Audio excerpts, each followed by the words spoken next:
Welcome back. This is Steve McGrath, and this is Beyond the Helmet, a podcast series by Victory Sports. In this episode, I'm pleased to bring you my conversation with Robert Hunt, who just wrapped up his collegiate career at Louisiana-Lafayette. And as part of the Raging Cajuns, Robert worked himself into being one of the top guard prospects in the entire NFL. So he joined me to talk about his story of what it took to get there, from Texas high school football to playing guard, switching out to tackle, and battling through a couple injuries along the way. So before Robert gets into his story, I need to remind you all that we are brought to you by Team Builder. And Team Builder works with over 500 high school football programs nationwide, as well as colleges in the NFL. So if you need to learn more about a weightlifting program, go to teambuilder.com, use the promo code VICTORY, which of course is VIQTORY, and you're going to get a free gift. Now, without any further ado, here's my conversation with Robert Hunt.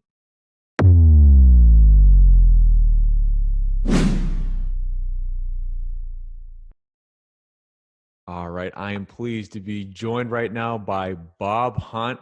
Robert, how's it going today, man? It's going well, man. It's going well. And Rob, I wanted to jump into, of course, it's the combine that just happened, and that's what everyone's still buzzing about. And I wanted to just ask off the jump, how difficult is it for you to go to something like that? Know that physically you're not going to participate in all the drills, and you're not going to have all the eyes on you with everyone else competing. And to the second part of that, just being the mental grind of having to, sit in front of all these teams. Just what was the whole experience like for you? It was like you said, it was tough for me because I mean, it wasn't tough, but in my head, I know that if I can compete, I can showcase my skills, and I think I would do fantastic. I think I would have did really well. So that part was hard for me because I saw it, and I definitely wish I could have competed, and wouldn't have to worry about all the questions going around about myself. So that part was kind of tough. The whole combine to me though, just it was a really good experience for me, because as a kid you grow up and you want to like this is what you dream of, going to the combine. You play Madden and stuff like that. You see the combine, so like it's something you dream about. So I've been, of course, I've been dreaming about that. I've been wanting to do that for a long time, and to be able to go there and say, be able to go there and actually meet with all the teams, sit in front of all the coaches and stuff like that. I mean, it was a blessing for me. So I was super excited about it. It still was a grind, like mentally, just because of the long days. But like I said, it was a blessing to be there. So can't complain. Yeah, for sure.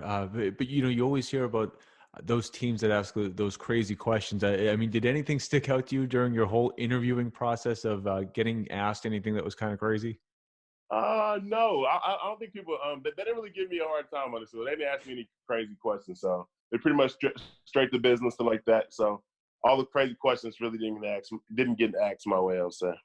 Now, you seem like you're a pretty confident guy. So, to just make the jump of, going from high school to going to the Raging Cajuns, which, nothing against them, but they're not a Power Five conference team. So for you to be able to jump this far, and then, you get invited to the combine, you see the mock draft stuff and the power rankings, and like, you're getting a lot of, hype about being one of the top guard prospects in the country. I mean, just what's it like for you just thinking about the wave that you've been on? Um, I I don't really know for Ben. I mean, I don't really look too much into it. I know that I put a lot of faith into Guy. I know, like, and I might talk about that a lot. I mean, I just, I give him all the praise because I know that without him, I wouldn't be anywhere that I am today. Like he took me from a very small 1A school to Louisiana-Lafayette. Like you said, it's not a Power 5 school, and to be at this step right now, so I know I'm extremely blessed. And I think that guy gave me a talent to do, and I think that so far I've been trying my best to work with it, and it's been helping me out a lot. Got it. Now, well, I did want to bring up, though, perhaps the biggest snub of the entire combine, The your boy, hugest. your teammate. Yeah. Yeah. How hard is it for you, just as a friend and a teammate to a guy, to be like, listen, Kevin, you should be going. I don't know why you're Yeah. not there. I mean, just what's Yeah. that like for you to have someone that I'm sure you care a lot about not get that invite when they obviously, put enough on film this year that they should have been there? Yep. That sucks, honestly. Like that was like I was really like I was really sad for him. Like I was like, and he I don't think he like took it that way, but like I was really sad for him because of like I know like he's been my roommate since like I got to college. We're roommates, so that's my boy. I think my brother. It was really sad because like he works really hard. He does everything the right way. He plays the right way. He plays really hard, and he's really like it's on tape. I don't understand how he don't get the invite. Like that was like crazy, but like he's a freak. So once pro day come, he's gonna kill it. And, like, and I'm already gonna know like how like everybody gonna react to it. But I I mean, honestly, I don't even think he needs his pro day. I think that all the teams already know who he is. They're going to have him in for private workouts, and his name's going to get called. There's no ifs, ands, or buts about it. But just to be in that spot where you get that invite and he doesn't, it kind of just, from my perspective anyway, it seemed like it was just a little unfair. yeah, it is. Yeah, it definitely is because we played together. We played beside each other. I think we both. I mean, we played well. Like I don't understand how he gets nuts. Honestly, like that's crazy to me. It's still crazy to me. And I texted him the day like the things come out, and I told him like, man, like I'm sorry about that because I know that he definitely should have got it. So I felt bad for him, but like he told me like, man, it's all good. Like I just, like he said, they ain't gonna stop me from getting drafted. So he's No, definitely it's not. confident. He know what he know what he can do. So Yeah. I said, he got to get ahead on the shoulders. Definitely. I mean, it was just a lot of fun just watching, the film of both of you and you guys just bullying people out there. But Yeah. so I did want to ask, how much does, the style that, Louisiana Lafayette uses, their style, how much does that play into like them recruiting guys like you and Kevin? Like, how do they, does your personality fit the personality of the team? Like, it just feels like, you guys should have been there. Yeah. I mean, I think it worked out well. Because like our whole class, like the 2015 class, like we were on the same class. I think that was a really good class. I think we all was like pretty much similar type guys. We didn't get recruited by the new coaching staff, but they did turn us around. Like they did help us out a lot. So I think just with the old coaching staff and the new coaching staff, I think that the 2015 class really just like turned the page and it worked out well for us. Yeah, and for any school to be able to hire a new coach and the players can't leave, but that new coach will just sort of pick and choose their guys. Like it just kind of it's not a two-way street. The way the coaches can come and go, but players can't. So for the Yeah. fact that that happened to you, and they did right by you and other guys in your class, like really speaks a lot to what they've done, how they're running their program, and hopefully Yep. that means future success for them down the line. Yep. Yep. Really good guys. Coach Napier and his staff, from Coach Sell, which is my coach, and Coach Looney. Fantastic job. Fantastic coaches. I mean, they love you hard and they coach you just as hard. I mean, really good guys. Coach Napier's a really good guy, really good coach, man.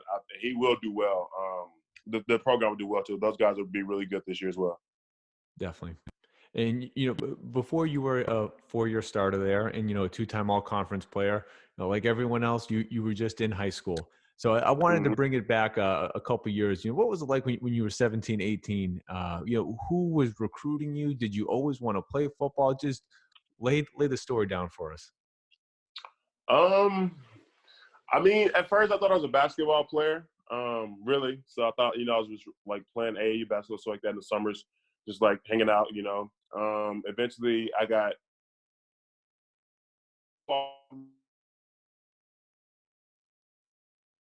so I only ended up with two offers, which was University of Houston, University of Louisiana-Lafayette. I only went to one football camp, and that was the Lafayette camp. And once I got the offer there, I committed. That was my junior year, and then once I committed, I was committed to them for like a whole year. Then Houston came in around basketball season of my senior year. They offered me. The coaching staff got fired, and then Herman came again like 2 days later for signing day. They offered me again, but I was pretty much committed to what I wanted to do with Lafayette. So. Now, so of course you make that decision. Did you know off the bat that you were going to redshirt? I mean, I had no idea. I mean, probably I didn't know anything about football, if I'm being honest. I got to college, not like really like organized football. I mean, I played it, but like I went to a 1A school. I didn't even have an O-line coach like for all my years, so I didn't know anything. I got to school and like OTAs, and it was like getting a 2-point stance. I put like 2 fingers down, so I had no idea what I was doing, but it turned out like I mean, I paid attention, I listened. As time went on, I got better and better, and that's what counts. So did that redshirt season really help you then, just with that learning curve of getting just fundamental stuff down? Yeah, it did. I mean, I definitely wasn't. Excuse me. Excuse me.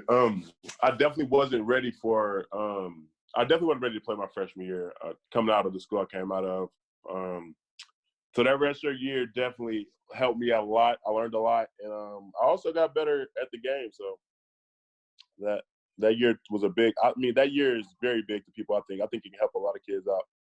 Yeah, and Tyree Phillips, who went from JUCO to playing at Mississippi State, he redshirted too, and he talked about how big that 1 year was for him before making that jump and play. And he went from JUCO, not just high school.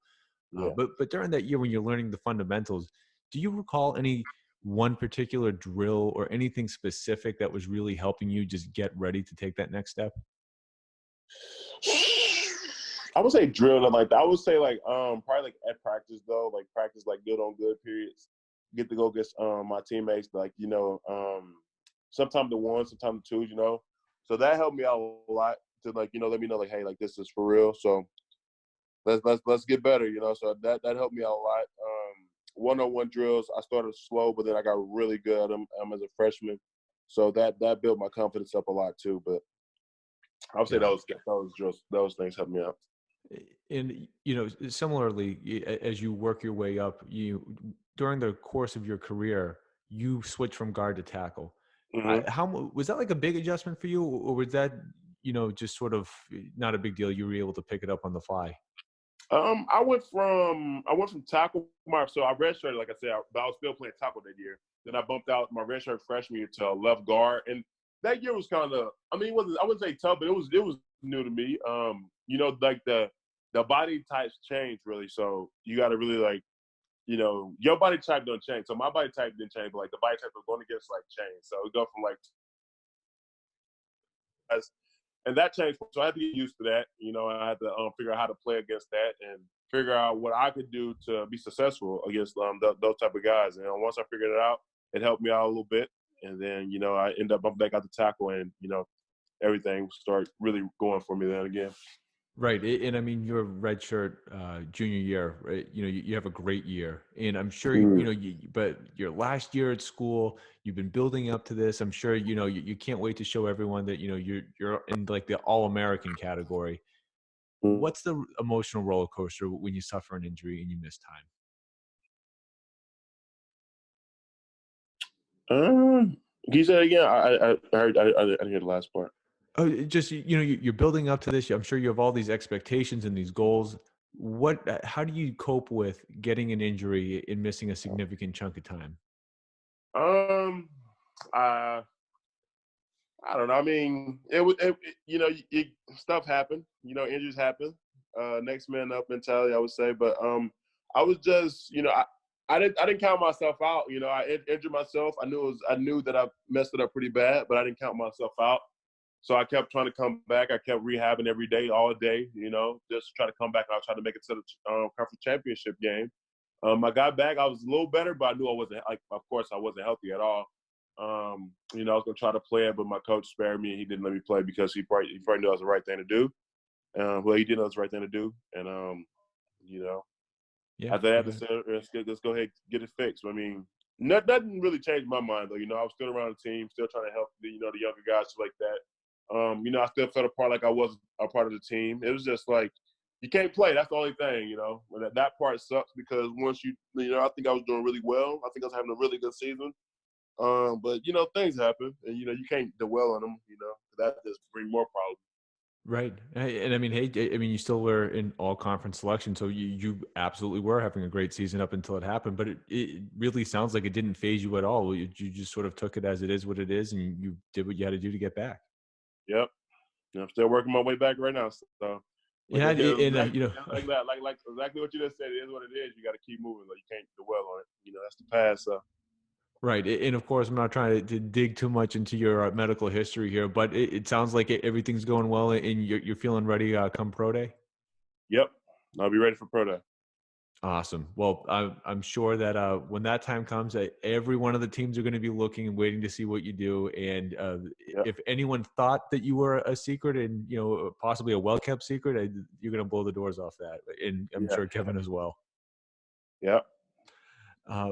Now, I did want to ask because when I was going through your profile on your school site, I saw that you were majoring in general studies. So, Yeah. did you have any sort of thoughts about outside of football?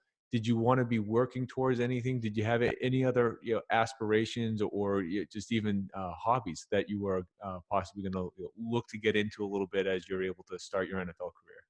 Yeah, of course, I wanted to be a PE coach or like just like a high school or middle school coach. Which my degree was kinesiology, health, and PE, but I changed it to general studies. But like it still is still a focus of kinesiology, health, and PE. Like I still took classes and stuff like that, but I just got my degree in general studies. Um, I mean, that's what I want to do. So, of course, like I said, I took the classes, so I think I got a good idea. I think I'll be good with kids. I think I'm really good with like kids. I think I'll be a good coach. So that's I want to play this game for a long time. So hopefully I can play it for 10 plus years, and then once I'm done with that, I can still be around the kids and get the kids hope. Some kids that don't got hope right now, try to give them hope and be a good leader to those guys. Yeah, that's awesome. And of course, if in particular, if you have that NFL career, you have that credibility, you'll have a following. I'm sure it'll be very easy for you to do that, whether it's as a teacher or if it's just something that you're doing, on the side and not necessarily attached to one school. Mm-hmm. Well, I just want to look forward a little bit further outside of that pro day. Of course, the NFL draft is going to happen, and with all the coronavirus stuff, who knows what it will look like or anything like that. But have you given any thought to what you want to be doing that day? Oh man, I just was thinking about the other day. I think I may want to have a little get together with my friends, my family, and hopefully everything goes the way that I think it will. I hope it will. I pray it will, and then it'll be a great day. It'll be a day I probably will never forget. It's an exciting time in my life because I never knew, but I mean God always had a plan, so I'm Yeah, excited. I'm sure it'll be a very special time. But I'm not going to ask you who. But do you have like a list of teams in your head that maybe you'd prefer to play for versus some? If you go there, great. But there's a couple that you're like, man, it would just really be special if I could get to this one place. Uh, Not really, honestly. I really go anywhere. I'll play anywhere just because it's an opportunity that many guys don't get. So I'll take that any opportunity I get to do what I love to do. So no, not really. I do have a favorite team, but I don't really. I don't like. Honestly, I wouldn't say I want to play there. I mean, it's just wherever somebody pick me, I'll go. But I do have a favorite team. It's the Patriots. But Oh, that's all because right. Well, from Texas, playing in Louisiana, that's now what I thought that you would go there. But hey, I mean, with their track record, you certainly can't blame you. yeah, I love Brady by the way. So that's Well, a big unfortunately, reason. if you do go there, Dante Scarnecchia did retire, so maybe the best offensive line coach of all time, may not be in the building. So, Oh damn. you're gonna have to find a way to hook you up with him anyway. Yeah. Um, well, all right, Rob, getting to the end here, I have the gauntlet. I got a couple quick hitter questions for you that I need your knee jerk answer on. All right. What's most important? Is it having the number one offense or the number one defense? Number one, I play offense. So number one, offense. All right. Now, who did you model your game after the most? I really model my game after anyone. If I'm being honest.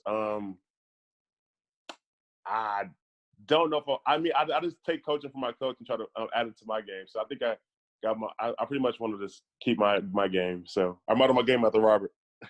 All right, fair enough. Now, do you have a pregame ritual that you stick to?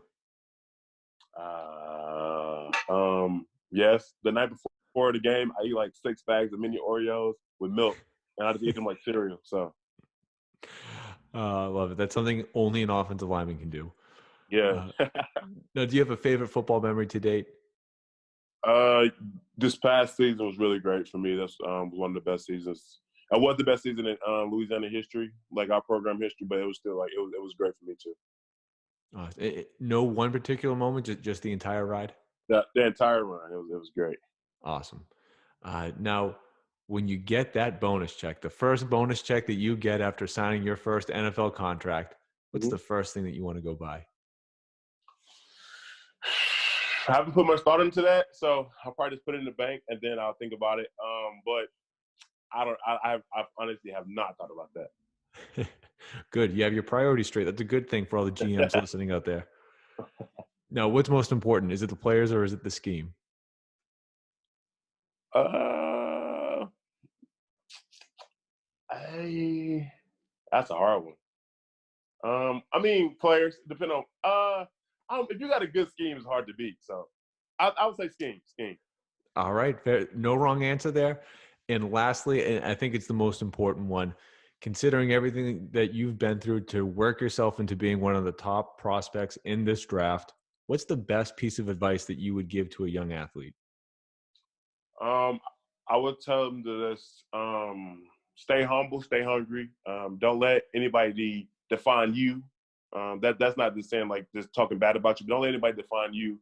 I would say give yourself time to do what you want to do, that which means sacrifice something, sacrifice time to dedicate it to the game that you love. If you want to do this for a while, I think that helps a lot.